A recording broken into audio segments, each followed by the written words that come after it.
dans ma vie. Qui garantit même futur, il a un peu futur à Banangai. Bien aimé, on est mis là au Moussous, tout à l'heure d'abord t'es matériel, tout à l'heure d'abord t'es physique à Moutou, mais tout à l'heure que l'eau est à Katia Moutou. Tant à ça peut à Moutou, je bénéficie de quoi? Je bénéficie de quoi? Bien aimé, je connais des enfants, je connais de bien aimés, topé bana on s'est appelé ça en encadré. Missou Basalaga qui t'étit, quand au monde a que moi na senga qui parle na de oui. J'ai eu des enfants aussi pareils. Attendez que oui, papa Zani na elo ota moni que oui, na sana nga ande moni nga bongo. Et na komi ko encadrer moi na nzambe pas sali que moi na matière tongwa mi atali que oyo a sous pasteur à niveau na ngati. Ou a sous missionnaire à niveau na ngati. Ou a sous encadreur à niveau na ngati. Tant azala ki entre azala ki papa na ye. Mais tant azui na sous papa niveau na été a préféré à kende pas moni na zana le côté. A ke goluka le pasteur te paie les hommes au de Dieu au pas monique il y a niveau na. Mais tant qu'on attaché pembe na papa wana ole avancer que liboso a komi ko kita. Vine comme ba problème. A simbi na ya zui na mbonga zui ne on est koluka musala mais ko bote zoate musala zo simbate donc ba difficulté manque de paix toutes ces choses là. Bien aimé, ba tout sous son nzamba tio pembe na bango et ça pour ba garantir. Et ça pour ba garantir pour ba soutenir yo même dans niveau musala même dans libota même dans travail même dans nyos sala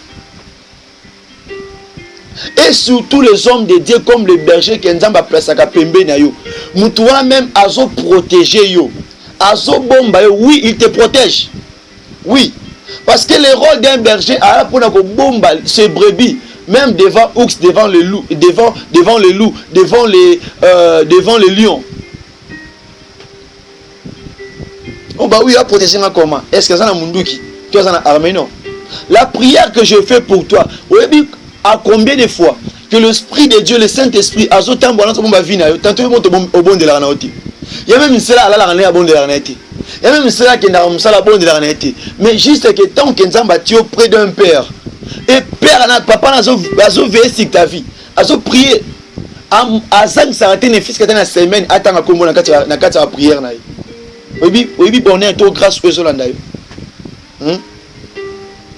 Alors que j'ai vu des enfants pareils, et ma vie n'a pas eu ce qui m'a bé, je suis basé dans le problème jusqu'à présent. Mais je ne l'ai pas rejeté, je ne l'ai pas abandonné. Ça veut dire que l'homme envie toujours, l'homme a toujours le plaisir, le désir.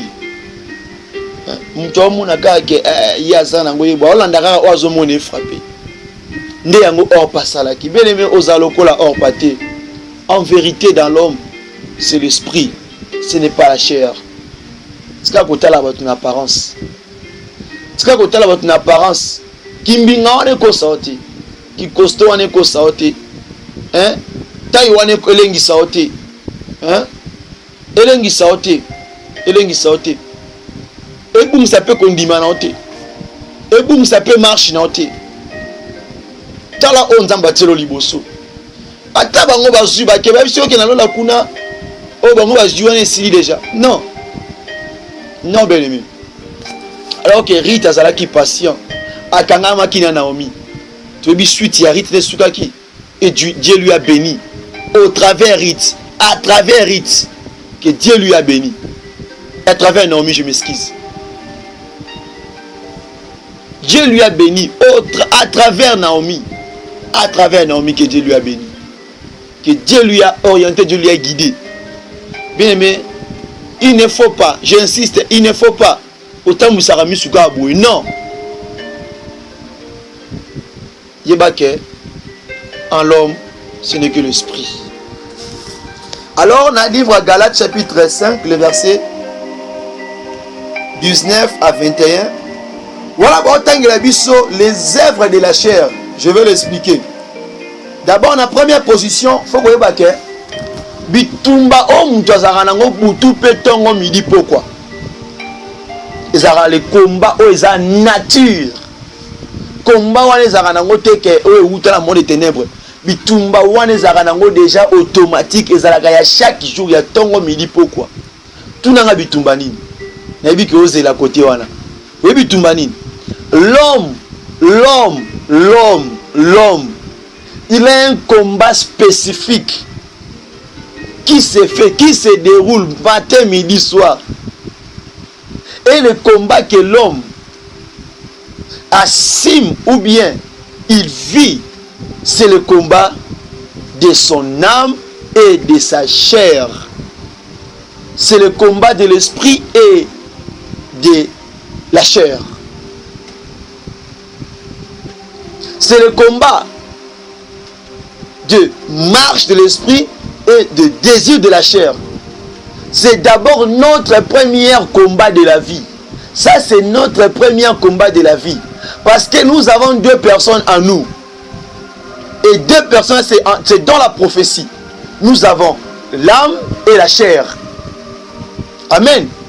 Alors que entre ces deux-là, il n'y a pas la communication ou bien il n'y a pas l'amitié. L'un a des désirs contraires à l'autre. Amen. Donc, nakati na biso batu tozana bitumba oto bundaka chaque fois o ezaya batu mibale. Na kati ya spiritualité mutu aliboso ezali l'esprit de l'homme ou bien l'âme de l'homme. Na aspect physique, c'est le corps. Et ça la difficile pour corps azala soumis na o amazo senga na o motema zo senga. Alors que le corps aussi, alors que le corps aussi a sa difficulté il y a comme sa réalité au motema zo désiré et ça la mandingue ezaleli est difficile. Alors que oh ba nzoto esepelaka esimba esala etoucher au mona ke mutema emo azana pe pour yango. Au moins qu'il y a envie qu'à nzoto asimbi asali net au moins que par exemple moto oyo akeko ko bimana prostituée na mwasi ya ndumba, hein, les femmes de la rue, hein, donc mutu andima ke bimana mwasi ya ndumba donc andimi te la sorte qui a ça convaincu non et ça juste envie plaisir ya nzoto mais motema ndimi ya ngote motema za ngo na azanya peste pour la mwasi wana ndumba na kati ya motema ne mais ça ka plaisir ya cher. Donc biloko muso sala ngo zaka juste pour te satisfaire nzoto. Mais na motema ezana na motema espace donc place nango espace nango ezana ngoti. Amen. Ça il faut le comprendre. Après la première eloko. Faut que yeba yango na noter bien na biso. Na kati ya l'homme égale la chair. Na premier point, l'homme est reconnu faible. Matthieu chapitre 26 le verset 41. Bien aimé, moto, selon ma commune Nzambe, moto azali reconnu faible. Alors, il y a le bien été, l'homme égale la chair. Parce que nzoto o eza faible na ko soten de konangai. Cette chair est faible. Au moins que moto zo pelaza na nguya na pawa. Hein? Moto zo te ya ba miracle ba guérison. Mais devant kaka corps mort étrangère, au moni moto piu. Ma foute ne se soit pas inacé. Cela veut dire que nzoto oyo eza makasa ko tenir te. Liboso ba réalité mususu. Liboso ba difficulté mususu. Il faut fouiller tes la musique na yango. Donc l'homme azali reconnu faible. Bien aimé, nous sommes des faibles, mais nous sommes forts dans l'esprit. Il y a un moment souvent quand l'ennemi, le diable nous combat dans la physique, vraiment Monique, il y a beaucoup de chrétiens, même des serviteurs, un peu déstabilisés. Il peut avoir la foi, il peut avoir la conviction motali. Un moment pourquoi la chair, l'esprit est faible. Vous tous savez que Dieu existe, Dieu est là, Jésus est là, mais Atali face à une circonstance, face à la réalité morte, la preuve morte, à perdre même foi, à perdre même confiance dans qui n'aime pas Nzambe, à se lâcher facilement. C'est-à-dire que la chair est faible. Surtout bino batu obolingo sambisa l'homme de Dieu basala Nzambe. Beaucoup de gens YouTube. Hein, bomoni eloko mo esalami mosanza na betili bakwa koyi boleki na TV boziango sujet de gloire oh bible zolo ba ete shit ya moninga to elibako moninga ekomelote un sujet de monkerie to un sujet de gloire. Mais yango zo moi lelo oyo na ta onde koma même na basala nzambe mosusu, même bino ba journaliste wana, même bino ba chrétien, au mona ke ba chrétien wana mosusu wana, surtout la majorité. Au mona ke ba leki na télé bazo détailler vie ya muntu. Ba osambwisa vie ya muntu. Pe bazuna bolungu ya muntu batia yango na TV, bien aimé. Hein? Oyebi nini esala ki etakwea? Hein? Nanga sepelaka na perte na ye. To nanga sepelaka na shit na ye. To nanga za raconter na shit na ye. Na pose une question. Est-ce que toi-même tu es content de votre malheur? Hein? Est-ce que tu es dans l'allégresse, tu es dans la joie quand tu te trouves dans le malheur? Est-ce que tu souhaites aussi le malheur pour ta vie? Alors, si tu ne souhaites pas le malheur pour ta vie, pourquoi à chaque fois dans les réseaux sociaux, vous allez voir, il y a de bien-aimés et soi-disant des hommes de Dieu, même des journalistes qui parlent de mal, ou bien de défaut, ou bien de chute, de la chute d'une personne. Et c'est un sujet vraiment que tu vas voir que c'est dans la considération. Et il peut y avoir même des millions de personnes en train de parler seulement sur cela.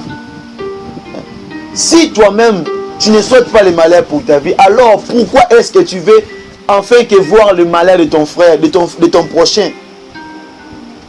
Et c'est aussi un débat